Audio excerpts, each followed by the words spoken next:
Pada video kali ini, gue akan menjelaskan dasar-dasar cara menggunakan Webflow dan kita akan membuat desain seperti ini di Webflow.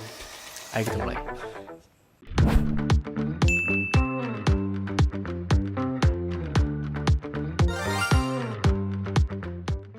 Oke, sekarang kita udah ada di Webflow dan gue akan ngejelasin sedikit soal panel di sebelah kiri ini. Jadi di sini ada beberapa menu. Yang pertama itu ada elemen atau add yang di sini isinya ada banyak elemen yang bisa kalian lihat, kayak ada div block, button, text, gambar dan lain sebagainya. Lalu di sini ada komponen untuk melihat komponen yang kita punya. Dan ini adalah navigator untuk melihat layer-layer atau elemen yang kita bakal buat di website gitu. Dan di sini ada page dan seterusnya. Gue nggak bakal ngejelasin lebih detail untuk beberapa menu ini, karena untuk sekarang kita akan belajar yang basicnya dulu. Lalu di sebelah kanan ini ada panel untuk styling. Nah, jadi di sini tempat kita untuk styling elemen kita. Di sini juga ada setting, ada CSS Style Manager dan interaction gitu untuk membuat animasi. Oke, jadi langsung aja kita buat desain di Figma yang udah gue punya ini.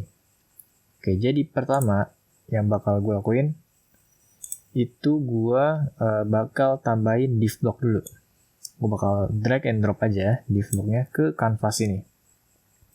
Terus kalau kalian lihat di sebelah kanan, di sini ada yang namanya style selector. Nah, fungsinya itu untuk memberikan class pada elemen kita. Jadi di sini gue bakal buat class yang namanya hero dash section. Oke. Habis itu gue bakal masukin div block lagi di dalamnya. Ini kalau kalian lihat di navigator ini, kalian bisa klik tanda panah ini untuk melihat elemen yang ada di dalamnya. Gue bakal kasih nama navbar gitu. Oke, gue pengen masukin logo gue di sini. Caranya kita klik menu aset yang ada di bawah ini. Terus kita tinggal masukin gambar atau logo atau aset yang kita punya ke Webflow, tinggal drag and drop aja. Oke, setelah semuanya masuk, gue pengen masukin logo ke dalam si navbar. Perhatiin di bagian ini ya, di bagian layernya. Gue masukin logonya di dalam si navbar. Nah, terus gue pengen kasih padding dulu nih si navbarnya biar nggak terlalu dempet gitu kan. Caranya di bagian spacing di panel styling ini, kalian lihat di sini ada margin dan padding. Nah, gue pengen kasih padding. Nah, caranya kalian bisa geser aja mouse kalian ke angka ini dan dia akan otomatis nambah sendiri gitu kan. Nah, gue pengen ngasih padding ke seluruh kotaknya itu loh. Caranya gimana? Caranya gue tekan tombol shift dan geser mouse gue. Jadi mereka semua atau paddingnya itu semuanya otomatis berubah angkanya atau tambah sendiri masing-masing. Kan? Gue bakal kasih padding 40. Terus setelah itu gue pengen masukin text atau menunya. Di sini gue bakal ngambil text link. Terus gue bakal kasih class namanya navlink. Terus gue bakal styling typografinya. Gue bakal ubah si decorationnya menjadi nggak ada line-nya di bawahnya. Terus warna gue ubah ke hitam. Dan fontnya gue bakal ubah ke plus Jakarta Sans. Sama weight-nya gue ubah ke semi bold. Fontnya size-nya gue ubah ke mungkin 16. Dan gitu. Nah, cara untuk memindahkan si menunya biar ada di sebelah kanan, seperti desain di sini, caranya itu menggunakan flexbox. Nah, caranya di sini kalian pilih elemen navbarnya. Terus di sini ada option layout dan di sini ada display. Nah, di menu yang kedua ini ada tombol flexbox. Nah, jadi kalau kalian klik, dia akan mengubah displaynya ke flexbox. Nah, flexbox ini penting banget karena kita bisa lebih fleksibel dalam memodifikasi elemen yang kita punya. Jadi di sini gue pengen justify-nya atau ratanya itu ke space in between. Jadi si logo dan si text-nya itu jaraknya tuh di kiri dan di kanan gitu, maksudnya biar sejajar jauh. Dan alignment-nya mungkin gue bakal ubah ke tengah, ke center biar rata tengah gitu. Oke, udah. Setelah itu gue pengen duplicate atau copy paste aja di sini. Kalian bisa klik Ctrl D atau copy paste biasa. Gue klik Ctrl D.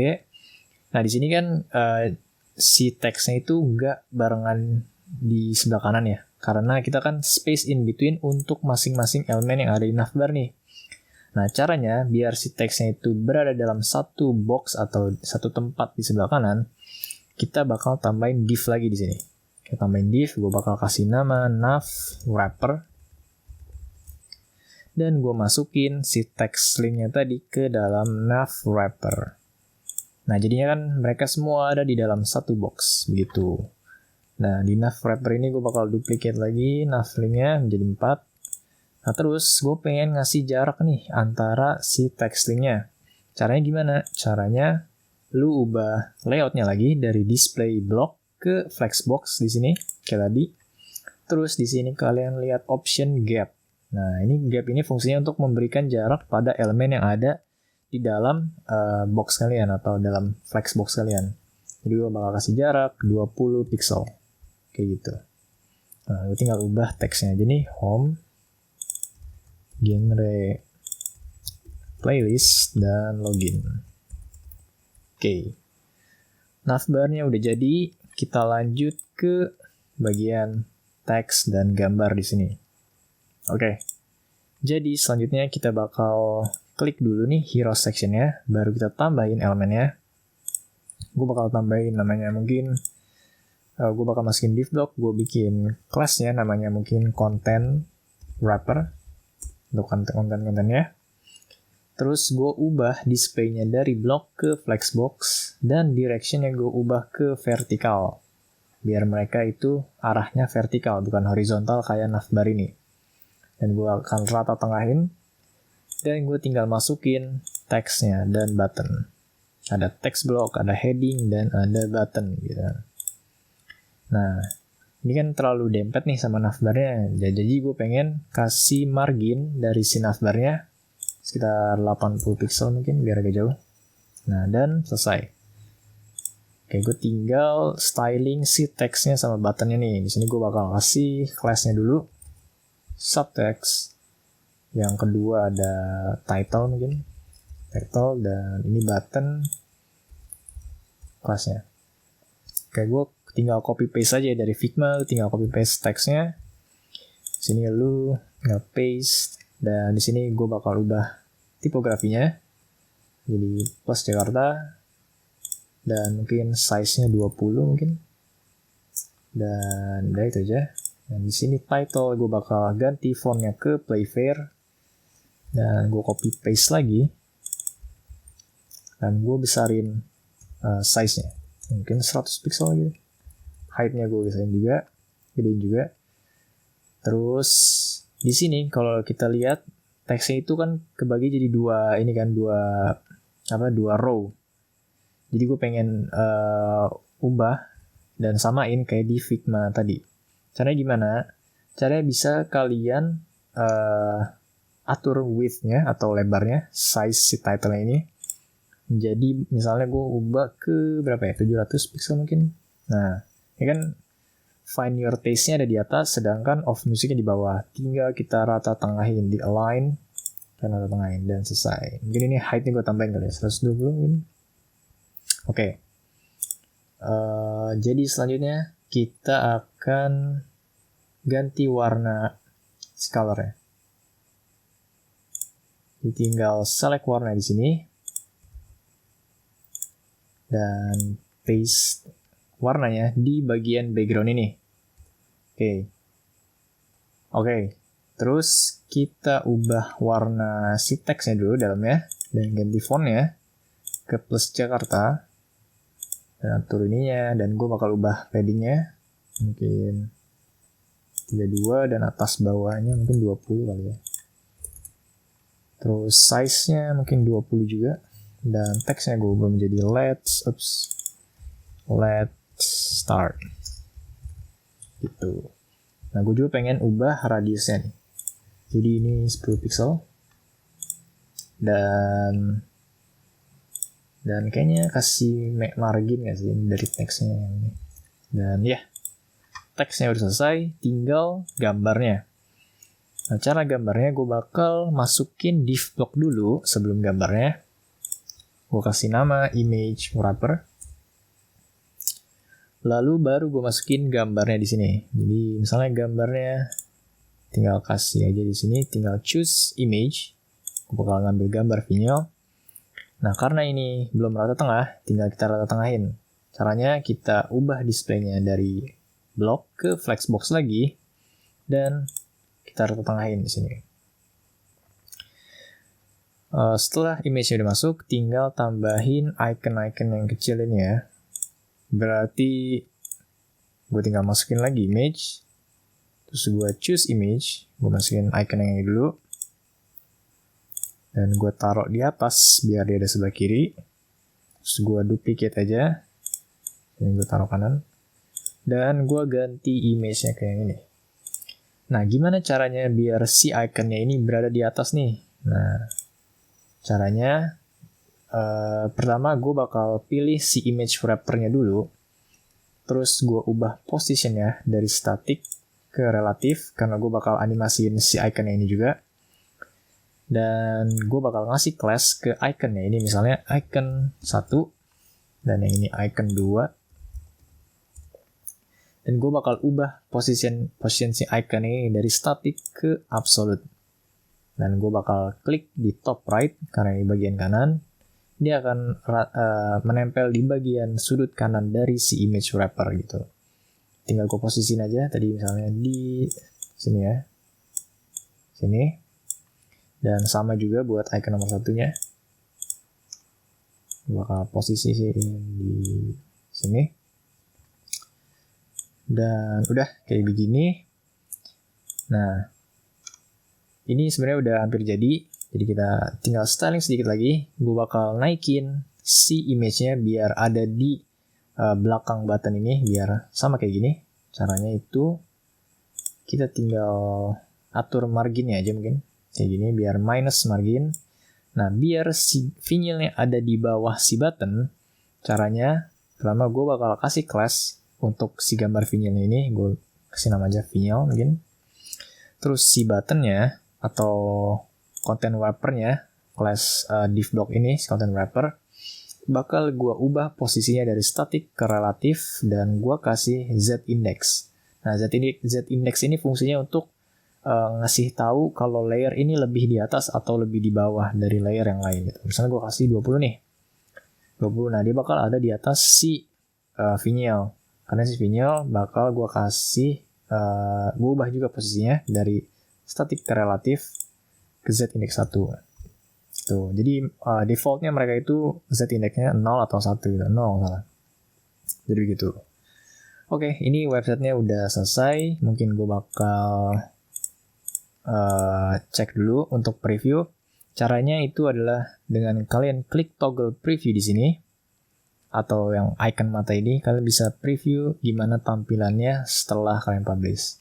Nah, di sini ada beberapa hal yang pengen gue ubah sedikit. Kayak contohnya nih navbarnya terlalu jauh ya jaraknya. Gue pengen ngasih container biar navbarnya berada di tengah kayak gini. Dan gue pengen si page-nya ini nggak nge-scroll ke bawah gitu. Jadi biar kayak gini aja gitu. Biar kelihatan cuman bagian setengah si vinylnya aja. Caranya pertama gue bakal ubah si navbarnya dulu. Nah, jadi di navbar gue bakal bikin div baru. Namanya container mungkin. Terus gue bakal masukin semua elemen yang ada di dalam navbar ke dalam kontainer. Nah, ini kan jadi kayak gini lagi nih. Karena flexbox-nya belum kita set nih. Jadi kita set dulu flexbox-nya kayak tadi, kayak si navbar. Kita pilih space between, kita pilih tengah, dan kita pilih width-nya 100%. Nah, karena ini kontainer, gue bakal masukin max width. Jadi dia nggak bakal membesar lebih daripada max width yang udah gue tulis di sini. Nah, terus kita setting navbarnya, justify-nya kita ubah ke center, dan width-nya ke 100%, biar maksimal panjangnya. Kalau kita cek lagi, si navbarnya udah di tengah gitu kan, jadi nggak bakal terlalu melebar ke samping gitu. Oke, jadi selanjutnya gue bakal ngubah si hero section-nya si height-nya menjadi 100 VH atau viewport height. Jadi VH itu fungsinya untuk menentukan, VH itu sebenarnya kayak panjang dari sebuah browser kalian gitu. Kalau 100 VH, jadi mau sebesar apapun panjang browser kalian, si elemen hero section-nya bakal 100 terus gitu, 100% maksudnya sampai bawah gitu. Dan di sini kan masih kelihatan nih, masih bisa scrolling. Caranya gue tinggal ubah overflow-nya dari visible ke hidden biar kepotong gitu. Jadi kalian nggak bisa nge-scroll lagi. Dan kalau kalian preview lagi, kalian nggak bisa nge-scroll dan semuanya selesai gitu. Nah, mungkin ini gue geser dikit kali ya, karena terlalu jauh. Oke lah gitu lah. Terus gue bakal animasiin ini. Nah, jadi caranya animasiin, pertama kalian bisa ke panel interaction di kanan ini, kanan atas. Terus di sini gue bakal animasiin ke page trigger. Animasinya tinggal kalian klik plus, di sini ada option-optionnya. Animasi mau kayak gimana? Gue bakal pilih page load. Nah, di sini ada animasi page load. Ada dua pilihan. Kalian mau animasinya itu mulai ketika page-nya loading atau page-nya selesai loading gitu. Jadi kalau pas loading berarti dari awal animasinya udah mulai. Kalau finish loading berarti setelah page-nya load baru animasinya mulai. Gue bakal pilih yang ini dulu. Kita klik start animation, terus gue klik tombol plus di sini. Gue bakal kasih nama rotating vinyl misalnya. Lalu gue bakal select layer si vinyl ini. Terus gue klik tombol plus di sini. Nah, di sini ada jenis-jenis animasi yang bisa dibuat. Contohnya gue pengen rotate gitu kan, simple aja. Di sini gue effect-nya gue ganti dari selected element ke class biar masuk ke class-nya, biar setiap class yang ada namanya vinyl bakal punya animasi ini gitu. Terus timingnya di sini gue bakal set as initial state, yang dimana setiap animasinya memulai itu bakal terlihat seperti ini gitu. Jadi misalnya gue pengen mulai dari 0 derajat gitu kan, dan muter ke 360. Nah, gue bakal set seperti itu. Lalu gue tinggal klik tombol plus di sini, di end, dan gue klik rotate lagi. Terus gue ubah ke 360 derajat, biar dia muternya 360 derajat. Dan di sini kalian bisa setting durasinya sama easing-nya. Gue bakal ubah durasinya aja mungkin 5 detik gitu kan. Kalau kita play, dia bakal muter gini. Nah, tapi gue pengen si vinyl itu muternya tuh looping, jadi nggak bakal berhenti di tengah-tengah kayak tadi. Caranya, gue tambahin N lagi, gue klik rotate, dan gue set rotate-nya ke 0 lagi, dan duration-nya gue ilangin jadi 0. Jadi, dia bakal nge-reset ke 0 lagi tanpa kita sadar gitu. Nah, kalau kalian cek di sini di play, ini masih sama, karena belum kita looping di sini sebenarnya. Set kayak gitu, tapi kalau kita udah save, dan klik centang loop ini, animasinya bakal looping gitu. Jadi kalau kalian preview, animasinya bakal mulai sampai selesai dan bakal looping karena gue udah setting kayak tadi. Gitu. Mungkin gue akan ubah ininya ke 15 detik mungkin. Dan ya. Next gue bakal animasiin si iconnya kali ya. Oh ya, sebelum itu gue bakal set si iconnya berada di Z index 1 gitu kan. Tadi kan vinylnya tuh vinylnya 1 ya. Vinyl 2 gue ubah dulu. Dan si iconnya gue set ke 1 karena gue pengen si iconnya tuh muncul dari belakang si vinylnya terus keluar gitu. Oke. Ini juga sama. Terus kita animasiin lagi di page load. Nah, kali ini gue bakal pakai yang when page finish loading gitu. Gue bakal bikin animasi baru. Gue bikin icon animation namanya. Terus gue animasiin icon yang pertama dulu kali. Gue animasiin pakai animasi move. Nah, jadi kita set dulu ini efeknya ke class. Lalu gue set ke initial state. Terus gue set dulu nih, mulainya mau dari mana nih posisinya. Gue pengen dari sini nih misalnya. Gue tinggal geser-geser aja. Terus gue tambahin lagi move ke 0 pixel lagi, ke posisi semula gitu kan. Terus di sini easing-nya gue ganti ke in out quad, dan durasinya nggak usah gue ganti. Dan kalau kita lihat dia bakal kayak gitu. Oke, sama buat icon yang kedua ya. Berarti kita move, kita ganti ke class dan pindahin dulu posisinya. Lalu kita ubah ke posisi awal. Dan ini ya sama. Dan kalau kalian preview lagi, iconnya bakal animasi kayak gitu. Oke, animasinya udah selesai. Dan kayaknya gue ada yang kelupaan tadi. Gue harus set ukuran si vinyl ini jadi 60%. Biar dia punya ukuran yang lebar yang tetap gitu. Jadi kalau misalnya kita preview lagi, ukuran si vinyl bakal tetap kayak gini gitu. Meskipun browsernya membesar atau lebarnya membesar, ukurannya tetap sama gitu. Nah, setelah kalian selesai semua, kalian bisa langsung publish aja website kalian dan tinggal kalian cek secara live di browser kalian. Dan hasilnya kayak gini. Kalau gue refresh lagi, ada animasi icon yang muncul dari belakang vinyl. Dan vinylnya muter. Dan selesai. Kita sudah selesai membuat website di Webflow. Mungkin video ini agak cepet, tapi gue pengen ngasih tahu ke kalian kalau kita bisa dengan mudah dan cepat dalam membuat website di Webflow. Kalau kalian pengen belajar lebih lanjut tentang Webflow, kalian bisa subscribe channel Make It Pop untuk konten-konten seputar website design dan Webflow development. Gua Ray, always remember to have fun.